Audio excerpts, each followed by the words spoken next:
City building right in the living room. Today we are unboxing the LionFunny magnetic tiles road set.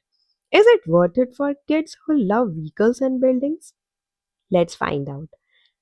This set has 50 pieces including road tiles, crosswalks, traffic lights, construction signs, car, an airplane, even a little crane, everything kids need to imagine a full city. These magnetiles are made of non-toxic plastic. The edges are rounded and magnets feel strong, so it's perfect for small hands. This set supports creative STEM play. It teaches road safety rules. It encourages storytelling and imagination. And most important, it gives you screen free entertainment. We can actually teach basic traffic rules while playing.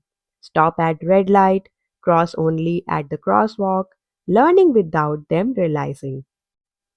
For a 50-piece set, you get a good variety of city themed accessories. The only thing, if your kid builds big structure often, you may want to upgrade with extra tiles later. Pieces are easy to stack and store. Goodbye messy playrooms. If your kids love cars and cities, this set is super engaging and a great gift option. Comment if you want us to try a giant city setup next.